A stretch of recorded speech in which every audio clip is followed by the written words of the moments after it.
Like my friend CJ says, every day that you go to work for yourself and you just show up and you're in business, it's a win. Mm-hmm.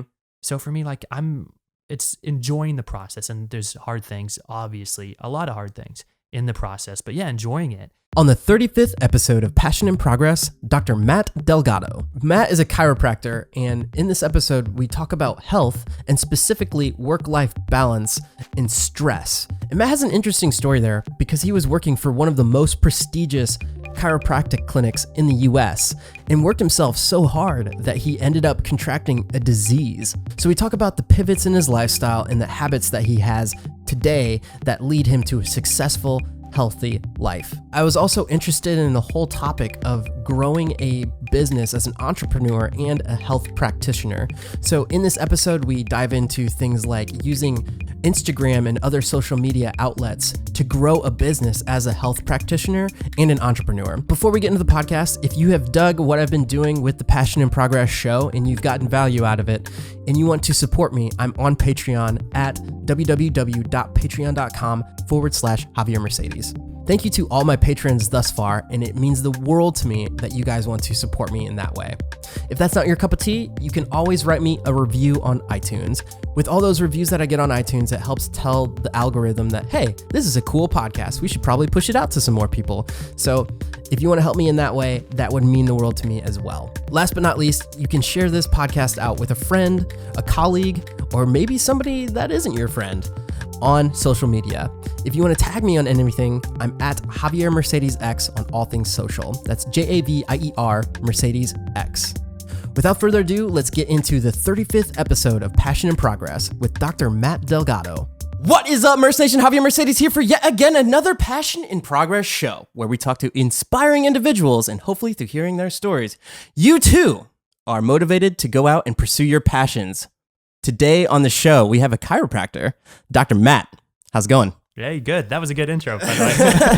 I like to set the mood. Yeah. So you are based here in Austin, Texas, correct? Yep, just over a year. I think last October 2017, I moved here.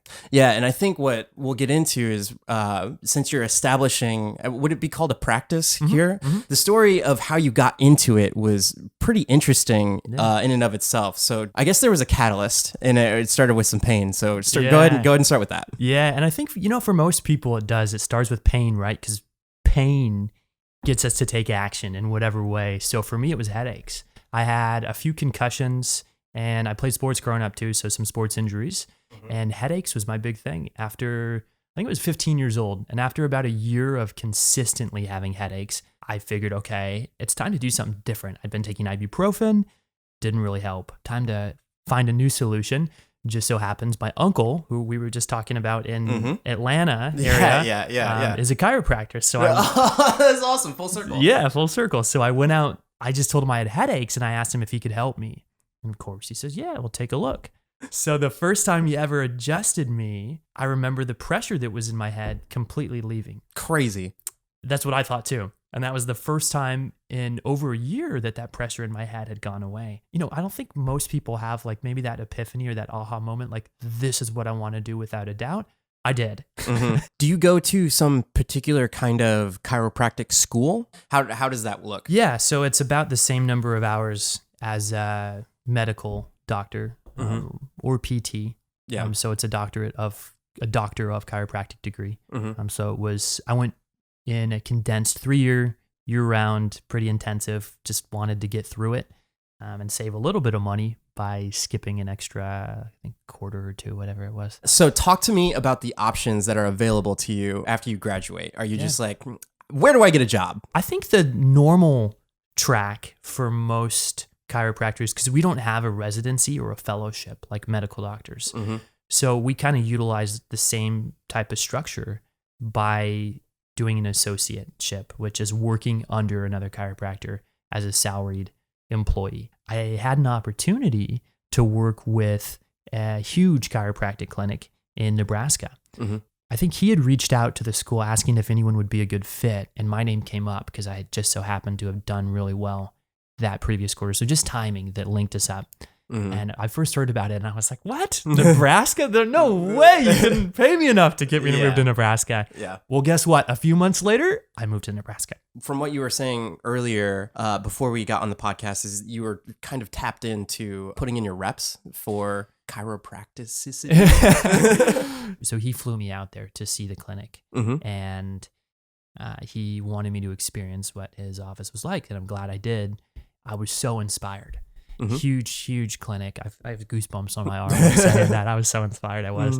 And it was like, have you seen House? The TV only show? parts of it, but yeah, I know. So it was like that guru, that medical guru that you're just like, who is this guy? Like, he's so good. It was the same thing. I was so inspired in this huge office. We'd see a ton of people, but it was long hours. We work really long hours. That's how we were able to see so many people. I did a makeup artist, and she was talking about how she did or does Hollywood movies and other things like that, the makeup for that kind of stuff. And it's a pretty cutthroat industry that I learned about. But to get her reps in, she worked at the mall and did a makeup at the mall in LA.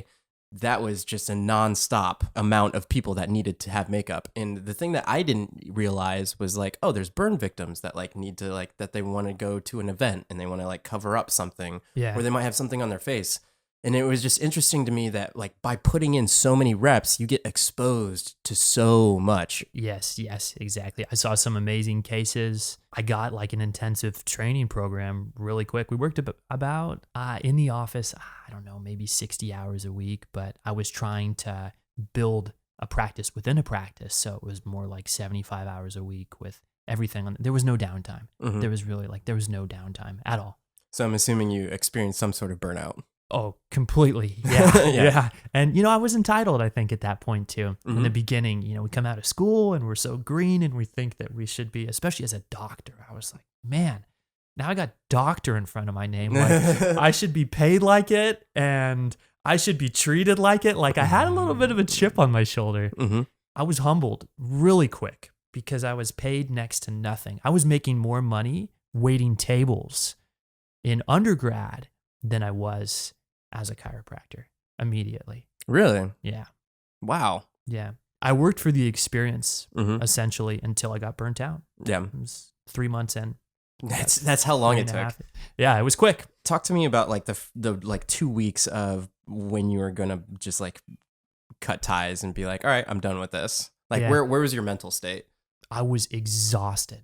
I was so exhausted. I remember, you know how when you kind of have a thought first, you want to tell a friend. So I had a friend who I went to chiropractic school with and had dinner. And I remember for the first time, because I had been thinking it, but I never really expressed it.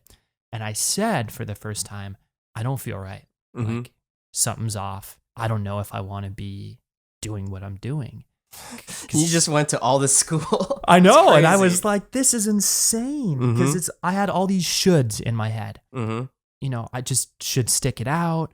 I got to put in my time. It's part of it. You got to put in your dues. Essentially, you got to be miserable for 2 years, which is bullshit. I told her that. And then it's like, what you put out there, be careful. I think it was the next day or 2 days later. My boss, the chiropractor I was working for, called me into his office. And he's like, Delgado? He's like, I don't know if you want to be here or not. And I was thinking in my head, no. And he's like, but you don't have to be. He said, if you don't want to be, then don't. Very stern, very firm. And I just said, okay, I don't.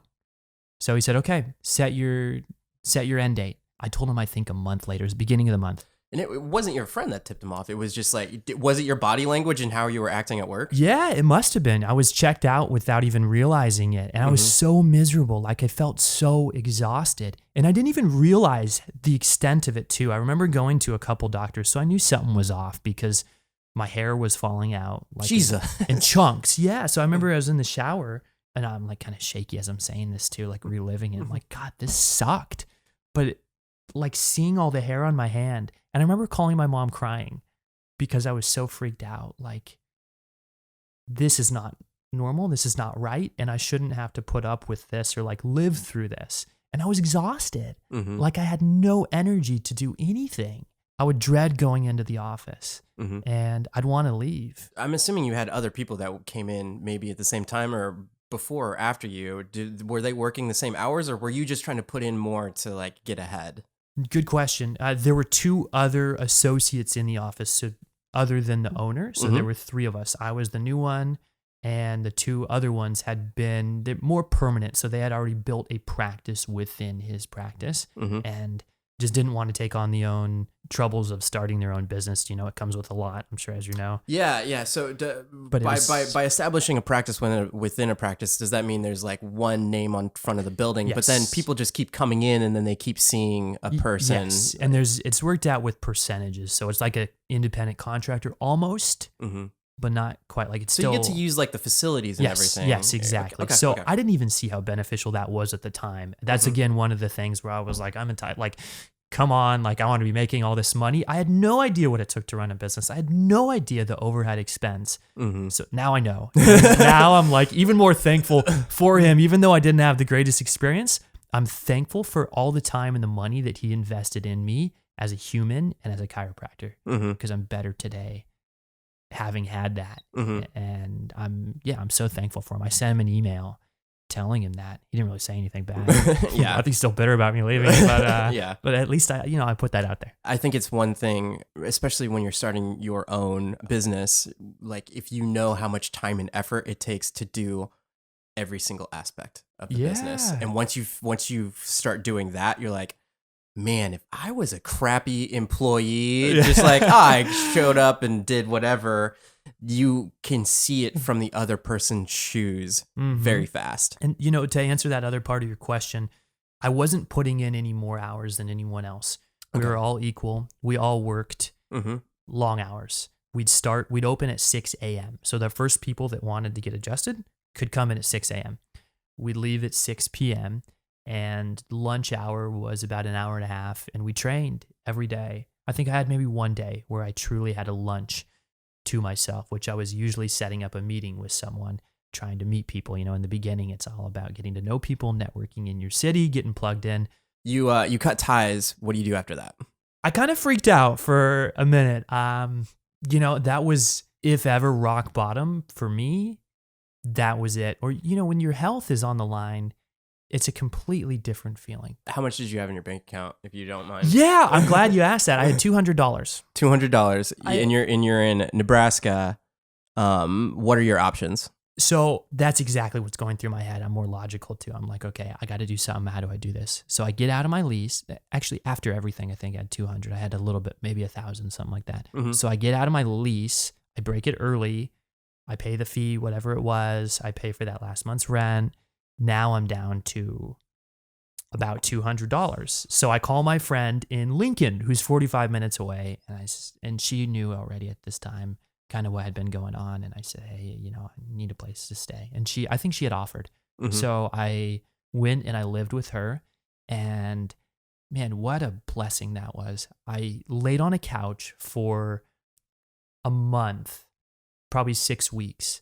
I was so fatigued. I was so drained. I think I had mono at the time too, because I could feel my spleen, and you're not supposed to be able to feel your spleen. If you do, it's in the US, it's probably mono. It could be malaria, but I didn't have malaria. Yeah. So, and I had a bunch of testing done, and turns out it was something called Graves' disease, which, God, what a name, right? Graves.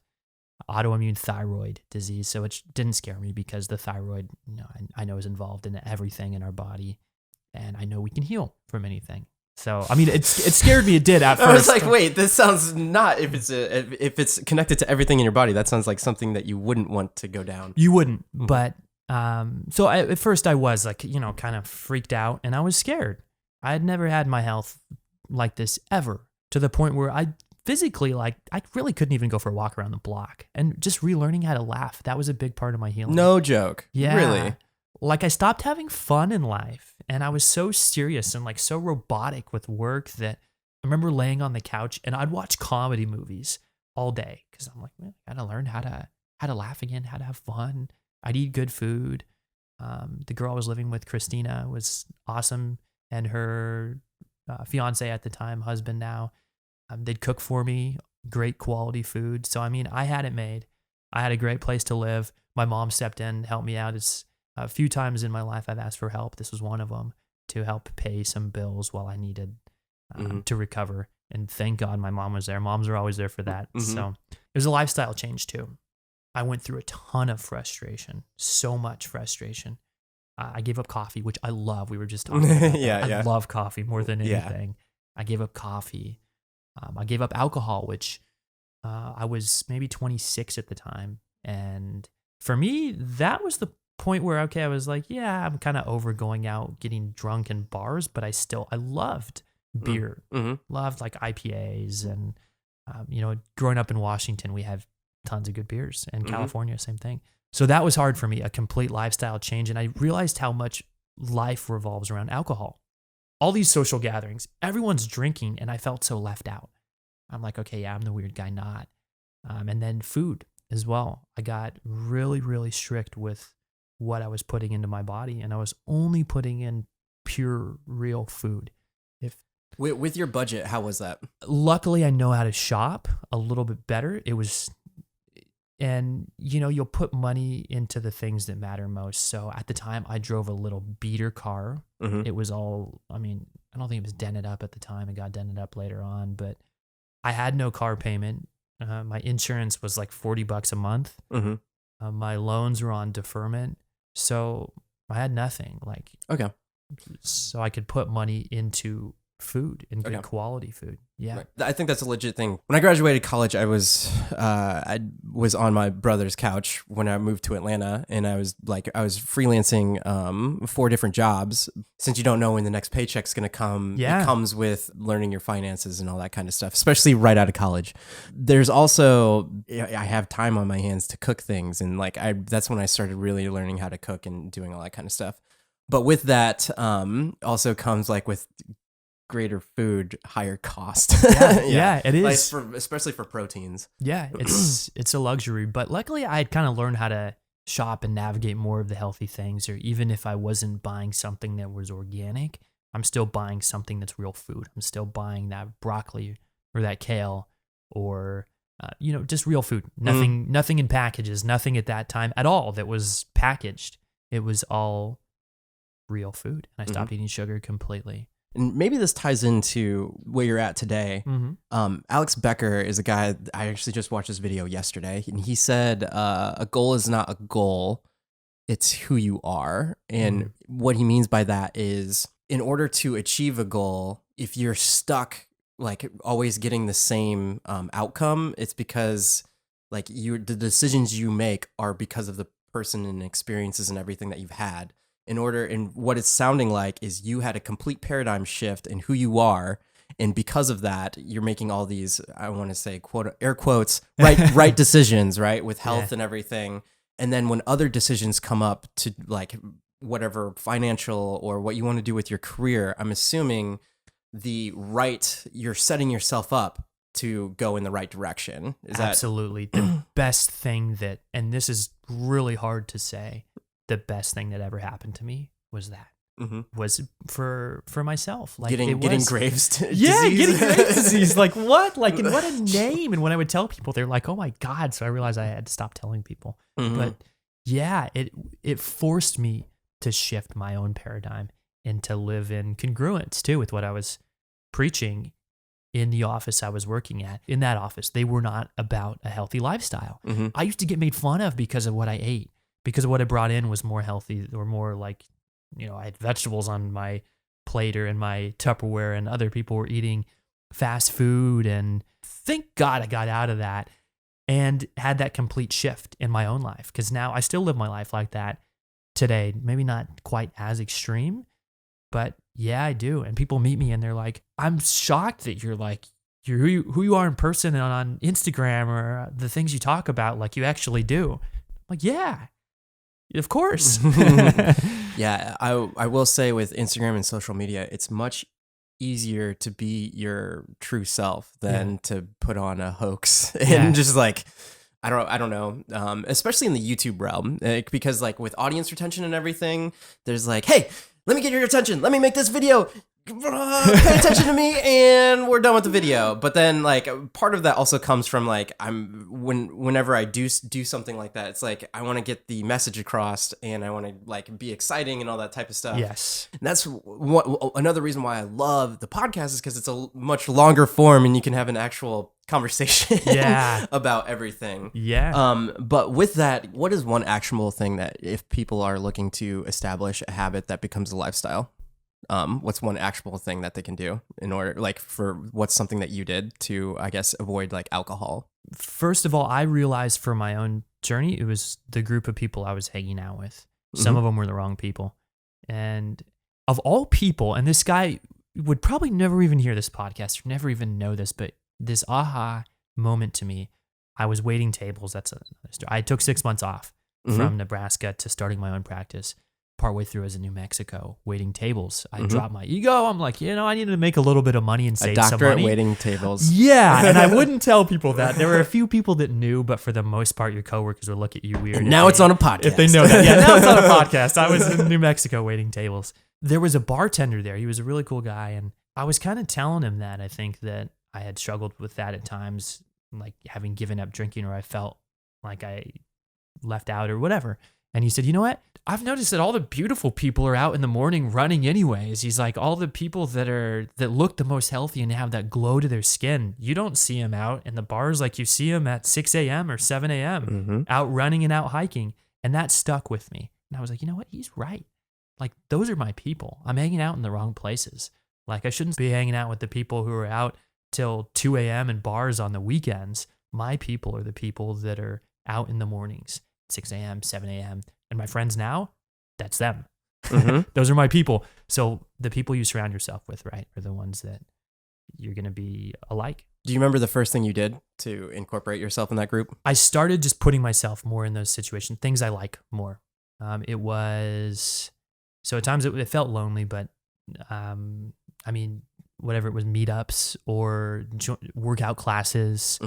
Or is it just literally like you just like got on the internet and like I want to go like get in the class and do that, like that kind of thing? And then just like hiking, like I'm not that shy, so when I'm out places, I don't mind talking to people or getting to know people, or I hang out a lot in coffee shops. At times, there'd be just a conversation if it's more of a homey feel coffee shop and there's a couple of couches. Sometimes you talk to someone, and through that process, that's more of what it was. Now, since being in Austin, Instagram. That's how I've made almost all my friends, a ton of my connections, my network has been through Instagram. And it had started with the fitness community. One guy here in Austin, he was the first guy that I think I messaged because I related to his story. He quit his job and moved here. And I'm like, hey, so did I. And hit it off. We became good friends. CJ is his name. He ended up introducing me to a lot of his friends, and I just made friends through that. So it started with one. And I didn't realize the power of social media or Instagram, just kind of plugging myself into the groups of people that were already doing the things that I wanted to be doing. It's so true. It's crazy how that works. I have a similar story.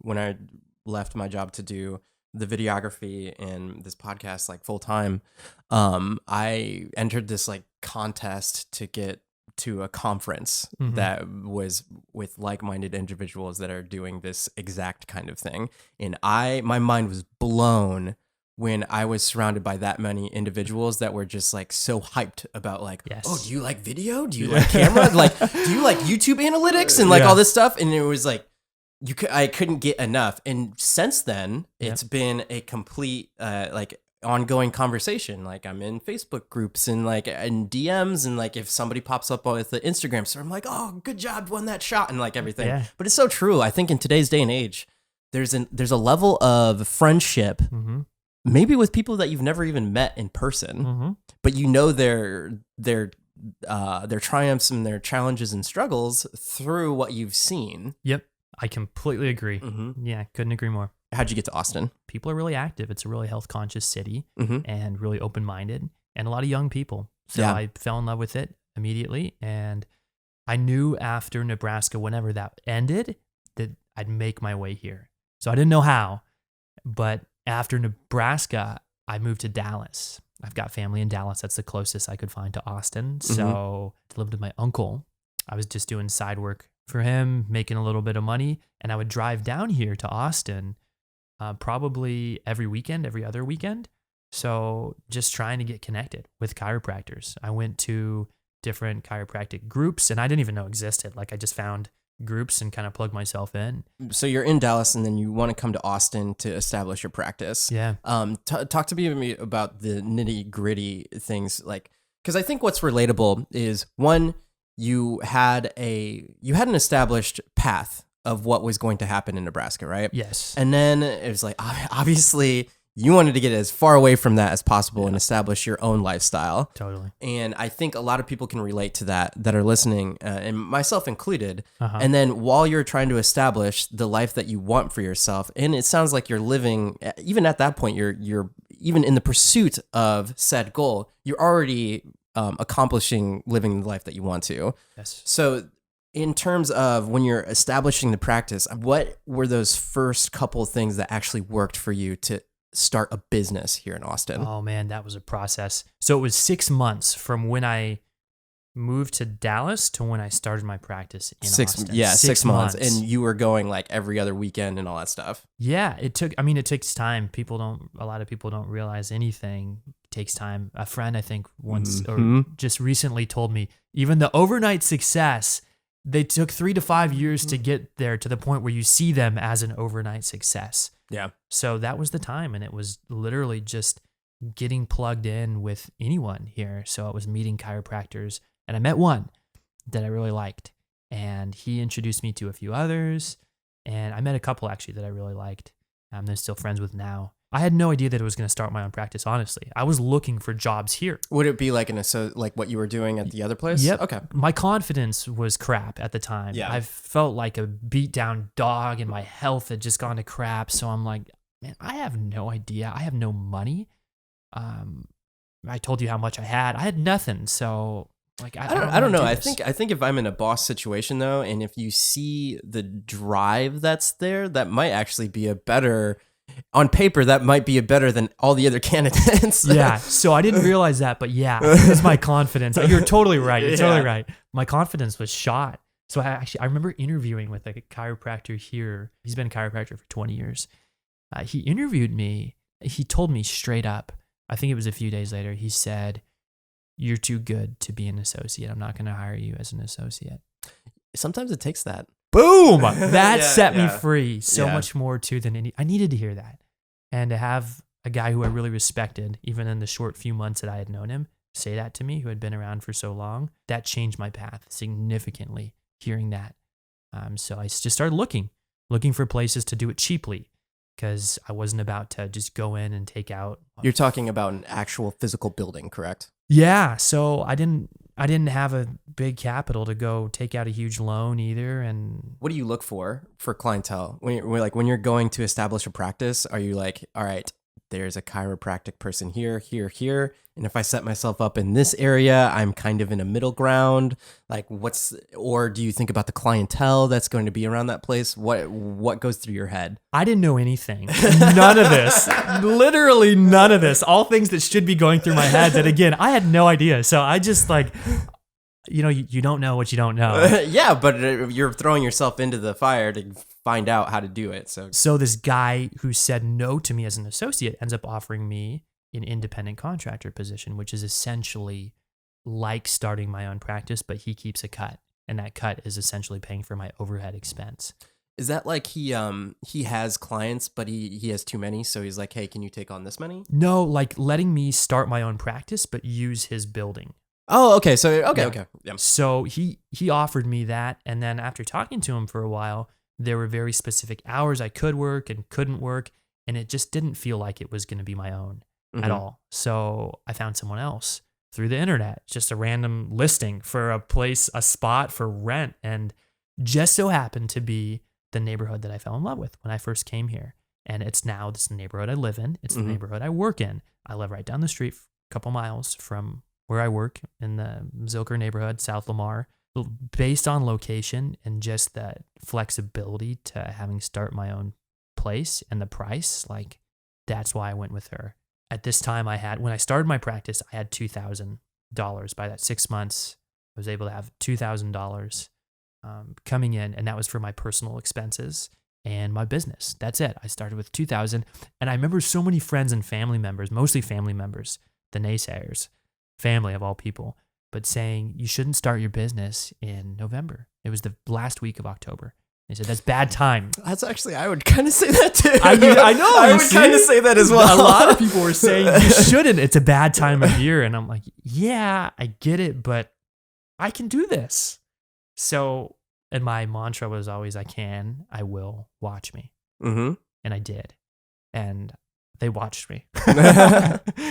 That's crazy, man. Because just going through November myself for the first time, it was like, wow, this is a downtime. Yeah, totally. That and like the Christmas holidays is just like a complete whopper jawed. Yeah, but that's word, that's definitely for my mom right there. I like it. But talk to me about those first couple weeks. Mm-hmm. What was your mindset? Were you just like, did you have people that you knew were going to come in? Was it like, I need to go get clients. I need to, like, where is this money coming from? What is there a big fire alarm in your head?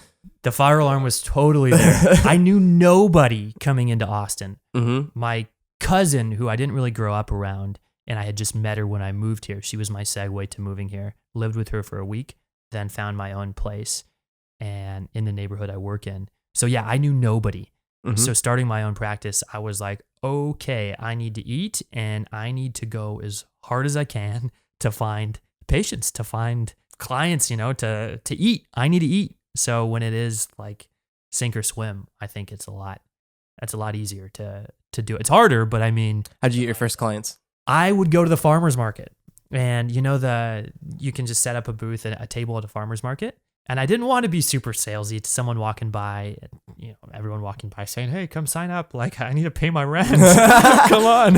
Some people can relate to that. Yeah. But I mean, I'm thinking that. So do you also had to pay to get as booth? So that's another chunk of change right off the bat, off your $2,000. So I found one of the cheapest, it just so happened to be near my practice, the Barton Creek Farmer's Market. And I would think it was maybe $70. So I'm like, okay, if I get one client from that pays for itself. Investing in your own self. Yeah. So, and I know I can get one. How many did you get from spending your time there? I think the first one I got one, and she knows now too. And at first you don't want to tell people you were my first client here. But she knows she was one of my first few, and she's awesome. She's amazing. She'll probably be a lifelong patient. A lot of the ones that were in the beginning from that farmer's market, I think maybe the first 3 or 4 weeks I was here until it was in November, and people don't really go to the farmers markets. So it wasn't even in season. It was pretty dead when I was there. Exactly why you wouldn't want to start. Yeah, but it works. I mean, anything to get exposure. Yep. And then I was just meeting as many people as I could. My goal was to meet everybody in Austin. I know it sounds stupid, but just meet everybody. Meet as many people as I can and just get to know them. I'm not trying to like sell chiropractic to everyone. People, you talk about what you do. They ask you what you do. They take an interest in what you do. So I just got to know people. And that's still what I do now. And instead of reaching out to them, a lot of times now they're reaching out to me, which is kind of cool. And then I'm assuming that turns into a snowball effect. Yeah, hence like why we're talking right now. Exactly. Referencing you. But yeah. Let me ask this. What other businesses that aren't perishables, like food, that aren't like woodsy, crafty things, in my mind, I never would have thought that a chiropractic person would be at a farmer's market. Yeah. What other people would benefit from setting up a shop at a farmer's market? I think any service-based business, and especially, healthcare. There's massage therapists, I think, sometimes that do it. People that do Reiki, especially the modalities like that, like Reiki, or my mom does something called biofield tuning, which is, you probably never heard of. Most people have it. It's with a tuning fork, but it works and it's really cool. She does it on me. So I think she's going to be doing the farmer's market as well, because it's just anyone that wants to get exposure, and it's just about educating people, because a lot of times people just don't know that you're there. And I didn't have a website for the first 5 months I was here. So it was word of mouth, and anything that I could go to in the city, I would go to. I went to so many bad like networking groups, meetups. I set goals around meeting people, not about how many clients I can get or how much money I could make, but about meeting people. So I wanted to sit down with X amount of clients every day or every week I wanted to go to X amount of events in the city every week so I could just get in front of more people. That was my only goal. What would you say was of all of those events and everything, was the farmer's market the best? No, definitely not. What was the best thing for you at the beginning? Or I guess now, Yeah, throughout this whole time, what's the best thing that's been cold turkey, like going and meeting people? So anything takes time. But going and meeting people specifically, now it's through my network. I'm more selective about who I meet. In the beginning, I would meet anybody because I had nothing but time. Now I have a lot less time, so who I meet is very selective. But hey, glad I met the bill. Yeah. Cool. But yeah, just meeting people, like sitting down, getting coffee with someone and getting to know them. And then instead of leading with, hey, this is what I do, asking them, how can I help you? Is there anything I can do to help you in your business? Because right when we start, you probably run into this all the time. When you start wanting to help people with what they're doing, they immediately want to give back and help you. Yeah. The guy that I interviewed in Omaha, the PayPal dude, that's exactly their company gives like so much to charity and all this other stuff. But I think one of the coolest things there, and there's a lot of people that definitely air quotes there, maybe like once every 2 weeks, but there's people that reach out to me on Instagram and they'll ask me like, oh, hey, I'm going through this rough patch, or thanks for this one podcast, or I got inspiration from this one guest, or all that stuff. And one of the coolest things I heard was, if you're ever down or you're in a rut, or you're trying to overcome a challenge, or you think that you're going through the worst, go help somebody else. And that immediately takes all of the burden and everything that you have, and it puts everything in its place. And then you can see clear on whatever goal or project or whatever it is that you're trying to do. It's just like, oh, I by helping other people, it just starts to like fall into place. Totally. And that's where I think I was reading a Tim Ferriss book, The Tribe of Mentors. And one of the readings in there was talking about nature rewards kindness. We literally get like a dopamine rush and serotonin, the feel-good hormones released within our body when we give. Nature rewards kindness. So absolutely, like we feel better about life. We feel better about ourselves when we put ourselves in a giving situation, and it just comes back. And that's what's crazy. Instead of that mindset, and there's a lot of books and mentors helped me with this because it wasn't a mentality that I just developed. So I love to read, and there were definitely a few books and a few people that changed even that perspective for me. What didn't just happen. Yeah, for sure. And I think that's one of those, there's like a lot of common themes that in doing this podcast for the little stint that I have between certain guests. And that's kind of one of the things that like, it definitely, I would say there's no scientific like proof there, but I'm pretty sure if you aren't an asshole, or if you're a kind person, it does come back to benefit you. Absolutely. And it's not in a sense that you're looking to be like, oh, I'm going to be nice so I can get ahead in life. You know, it's because that's who you become as a person. Yeah. Getting back to your practice and everything, where you're at now in this time period, how would you say your efficiencies are with how you establish like your process, like when a client comes in, when they go out? And you were talking about your time, like how much time is devoted to you back from when you were in Nebraska to now when you're actually practicing? It seems like you enjoy what you're doing with your practice at this point. So with that, stuff outside of practice, stuff inside of practice, is work play and play work, like that whole thing. Like what's your percentages there? It all blends. I don't think I'm ever doing, because you know, even when I'm hanging out with people, it's like they get to know me, they know who I am. So, and I'm friends with people I do business with too. But I work only, I think, 29 hours per week in the office, and actually less, because like this week, I think I'm doing a half day this Friday. So I take a lot of time off to do different events or things like this. Like I've found I'm more passionate about not only like chiropractic with my office, but other things as well. And it took me a while to realize it, but speaking, you know, doing, whether it's a health talk or presentation in front of a big corporate group, whatever it is, like I enjoy doing that. I love educating and helping. And then corporate chiropractic, which is something that I pursued too on this side. So I've got a few side hustles and just meeting people too. Like I just like to meet people. So on my downtime, air quotes on that, my downtime, Yeah. it's still things that kind of blend with work. Like work becomes play, play becomes work. So with meeting people, things like this, like this is totally, this is fun. This is cool. I enjoy this. But this is, again, air quotes, people that are just listening. This is work. Yeah. I believe you were working with like Under Armour and other corporate entities. Yeah. Talk to me about what entails or how you discovered into doing corporate chiropractic, or what is that? Yeah, so it was through my mentor, which again, he lives here in Austin. He's a speaker, an author, and he owns a business as well. He's into marketing. His name's Brian. He's the one that actually, I think, first presented the idea to me, or first just mentioned it.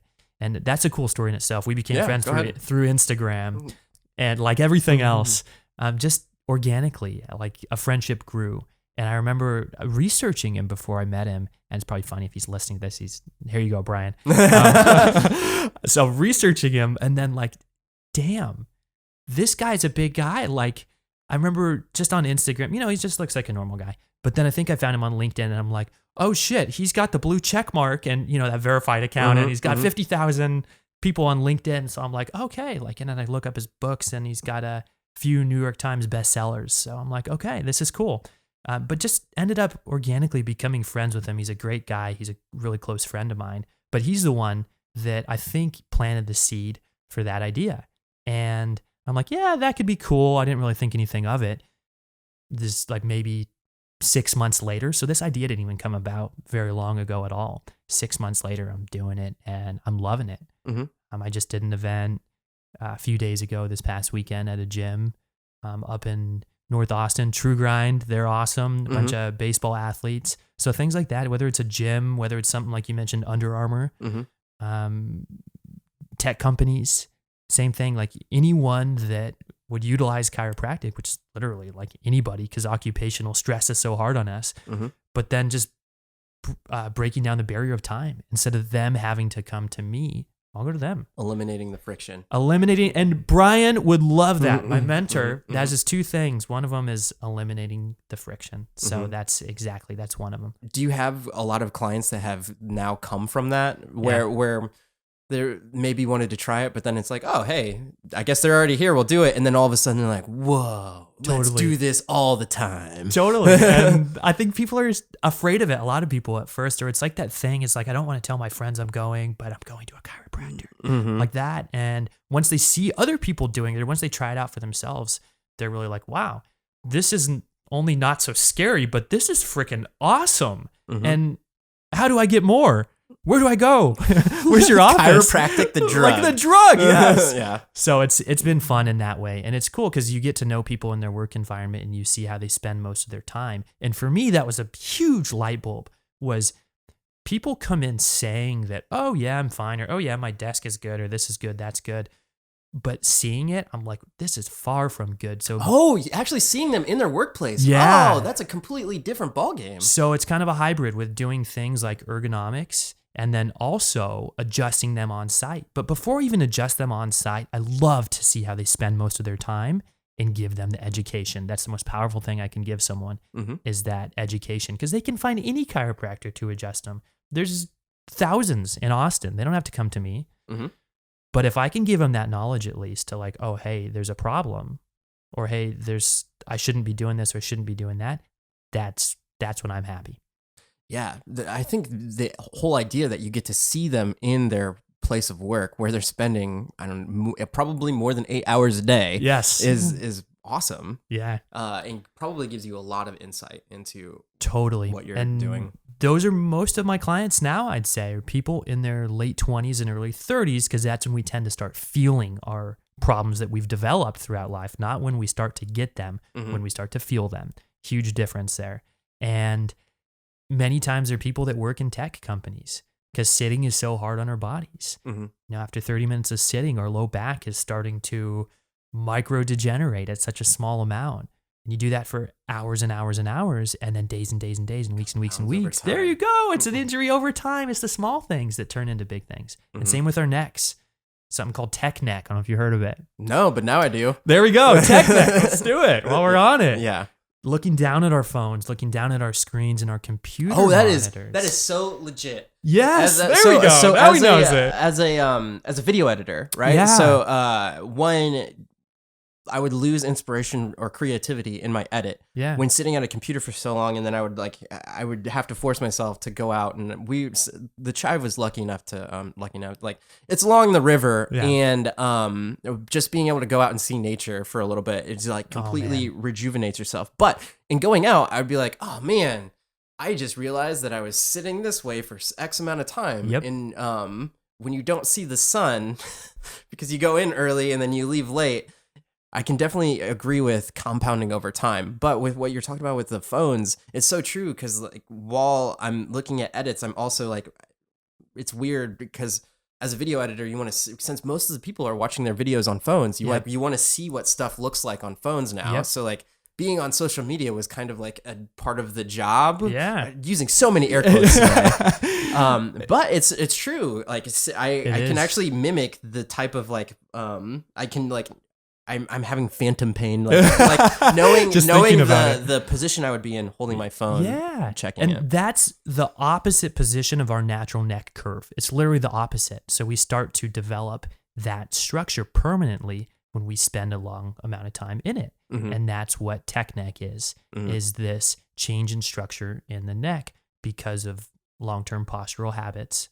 And it's causing a ton of things. And, symptoms that people will usually come in from when they have tech neck, things like headaches, neck pain, that shoulder tension, maybe after a long day.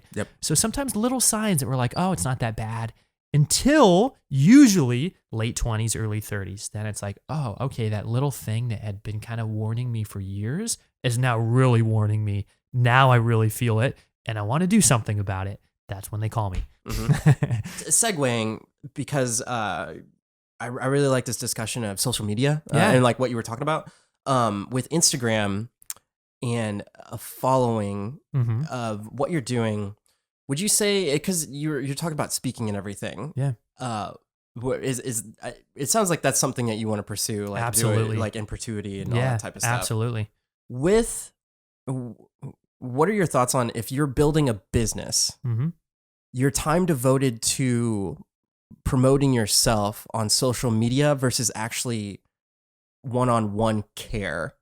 Do you think that is like a detriment to the business side of things, or because of the practice that you're in, that kind of lends itself to bringing in more people? Like the more and more you grow on Instagram, does that mean that you're bringing in the kind of clients, or as you grow on Instagram, are those not the kind of clients that you're looking for? That whole thing. Because with my own personal experience, it's like I was pouring like, all right, let's make an Instagram post a day, 2 Instagram posts a day and everything like that. But then I was just spinning wheels for like, what am I doing this for? Like, what's the whole point?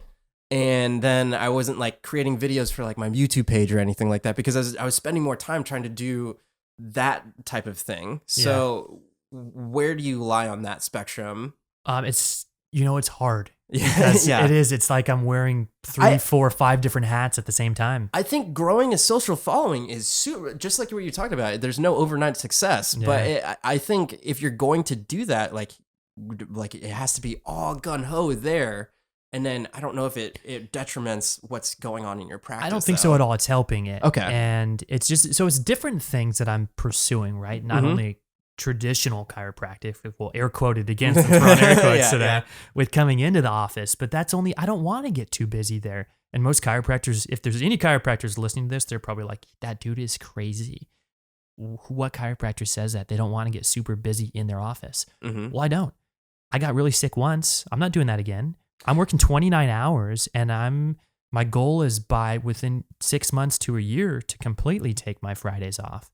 So there's 5 or 6 hours off of that. And that's what's going to be my practice there. But filling those hours, because I do work a lot, but filling those hours with things that I really love, like speaking gigs or corporate chiropractic. We'll do air quotes again, because they're not all corporate businesses. Some of them are like a group of 10 people, or if it's, it could be a baseball team, whatever it is. If there's power in numbers. So my minimum, unless I really, really like someone, my minimum is 10 people to show up at an event. I've done events, adjusting events before. So yeah, I'm kind of putting my time spreading it around, but I'm just sharing the same message. And I haven't really changed much on Instagram. It's been a process, but it's just been consistency. I think with anything, right, that wins. Oh yeah, Consistency, you the word. It's the word. Yeah, I for sure, because like people, because I don't know, I think I'm like 5 or 6 months out of leaving my job. I think the biggest thing, like, all right, so what's the next step? Like, what's the goal? And I'm like, most of the time, I just answer them with, I'm just on the consistency train right now. I know maybe I want to set some lofty goals for like, all right, financially and do all this stuff. But I think from seeing other people that have been successful in what they're doing, I know it takes a boatload of time. Oh, yeah. Because people just have to know what you're about. Just like, I don't have to preach to the choir here. But also, it takes consistency. It does. And whether that means, I don't know if that's like perfectionist of the or like you're pursuing perfection of the product, but it's like, for me, it's like, oh, uploading this podcast every single Wednesday. There's a podcast, like, and I've done that every single time for 30 some podcasts. And that takes it doesn't take a toll. It takes like, that takes like hard work. Yeah, it does. Yeah. And some days you got something going on and you've got a kid now too, right? So it's like, I got other things to do. So yeah, it puts everything in perspective. When you are consistent with something, it gives you what's working, what's not working. And by setting a specific date, in my case for this podcast, it's like, wow, to do that intro just took me 2 days to like make this really cool thing. Probably not going to do that again. Yeah. And then like, let me see if I can add the same amount of value, but like do it a different kind of way. Exactly. And like even having these kinds of conversations, writing down a whole list of questions that I would want, whereas like, no, I just like having these conversations, you know? Which I love, by the way. Yeah. But I think for me, it's such the consistency train. Love I it. agree. Love it. I agree. Yeah. Built into your business is the idea of meeting people in person, and you have to, and even with Instagram and everything, but you have to establish your network. Yeah, you do. What are some actionable things that people can do in any kind of business that you've learned from? Yeah. And it sounds like you like talking to people. So, I love it, whether it be like, hey, if you want to start a conversation, how do you do that? Or like in getting clients and all that kind of stuff. Yeah. So I guess there's a few things that come to mind. The first one was a Mark Cuban video that I saw recently, a great business guy, obviously. Yeah. And he said, what did he say? The reason most businesses fail in their first, few years running is not because of a lack of capital, lack of money, but rather a lack of effort. People have no idea how much time it takes to run a business. Because even now, like, I say I'm in the office 29 hours a week. I probably work 60 to 65 hours a week. Now I was at 75 when I burnt out. So I know that for me, right around that 60 mark is what I love. I'm an energy ball. I love to be working, but that's the number one, I think, is just the sheer amount of time put in. A lot of people, would rather do other things. I gave up watching TV. My life looks a lot different now. I don't watch TV, and I love sports, but I don't watch sports anymore. I guess the national championship for college football was yesterday, and I missed it. I had no idea, which I would never have missed that. Yeah. But now, I mean, if you would have told me 5 years ago that I wouldn't have watched the national title game, I'd be like, man, you got to be kidding me. Because I loved sports, but it was a lifestyle change. So things like just that sheer work, number one, but the other thing, network, that's huge. And you don't have to go to traditional networking groups. That's something you're paying for to be around people. There's things like social media now or meetup groups. You can go to any free group and just meet people, but plugging yourself into your community is vital. You have to. And you have to be, like one of my marketing guys says, omnipresent, like everywhere, right? So social media, even putting in the time to do it, even though you have no following and you're like, this sucks. I've got like 5 people liking my things. You'll learn how to do it better. Like you just said, you'll learn how to utilize hashtags, and then you'll learn how to drive more people to your page. And then organically over time, you'll naturally get a following, which is cool. When you start to get a little bit of a real following, then it's fun and it turns into something fun. So having fun with it, I think those are the things. And taking the time for yourself. Because after I got sick and my whole downfall in Nebraska, told myself I'd never put myself in that situation again. So in the summertime here in Austin, when, things slow down for a lot of people again in business because it's so hot, I traveled a lot. I took a lot of time off to travel. I had fun. I'm like, screw it. Like, why not? I got to take time for me. Like, there's no written rules that say I have to be here all the time. So, and in the beginning too, I would take days off to go kayak. I'd call them personal development days, and my patients would be like, oh, where is he? Oh, he's got a personal development day or something like that. I was kayaking. I'm spilling the beans. Like, I'm doing things that are fun. I don't do that now because I'm seeing more people. But in the beginning, when I had the flexibility, if there were only 2-3 people that were maybe would be coming in that day, I'm like, well, they can come see me on a Friday instead of a Thursday. I'm going to go kayaking on Thursday. So having fun. Would you say that the whole having fun thing, there's a time and a place for it? Because in my mind, like when you start out, what we were talking about before with paying your dues, I feel like when people get to a certain point in their life and they've established, you have some sort of income and everything coming in, and there could be a certain degree of hustle. It's like hustle all this, hustle all that. And then if some people get to a point and then they turn a leaf and they're like, oh, you should take time for yourself and all that stuff. Would you agree that there is some sort of like, you have to put in the effort to establish a good ground base before you start doing something like that? Always. And I think even when you get there, still doing it, because I mean, at least for me, like, I love what I do. I'm not doing it just to make money, even how I'm doing it. Like, I could be making 2 or 3 times as much money as I am easy if I was doing it other ways. I don't take insurance, which I could be making more money, but I don't believe in it. And a lot of the things, that's a different story, but like the way I practice, I don't sell supplements. Like I do chiropractic and I'm really good at it. And I'm really passionate about chiropractic and educating. And that's what I do through videos, through social media, through community health talks, through corporate lunch and learns, whatever it is. Yeah. So it's the whole work is play. And the reason I brought that up is because I was recently watching an interview. I think it was on NBC something or other, but they were interviewing Bill Gates and Warren Buffett at the same time. Bill Gates, which is cool. Yeah. Bill Gates talked about the first time, or one of the first times he talked to Warren Buffett, and Warren Buffett was being a mentor, probably still is a mentor to him. And Bill Gates was just so stressed out because he was obviously, he's the CEO of Microsoft, and he's doing all this stuff, and Warren Buffett just like takes his calendar away and he's like, well, first of all, you need time to just think. And the title of the video was, I think Hustle was the new stupid or something like that. And the guy that was conducting the interview, I think it was Nightline. Warren Buffett had his calendar there and he gave it to the interviewer, and the interviewer looked at like the whole month of April, and Warren Buffett only had like 3 meetings. And he was like, yeah, I'll probably have 4 by the time we get to April. And it's Warren Buffett. Yeah. And he was like, look, obviously I can buy anything that I want to. I cannot buy time. And it's the most valuable thing we have. Yeah. And he was like, once you get to this point, like I can do anything that I want, but I can't buy time. So I'm going to do with it what I want. But with that, I was like, and Bill Gates went on from there, and he was more successful by spending more time for himself.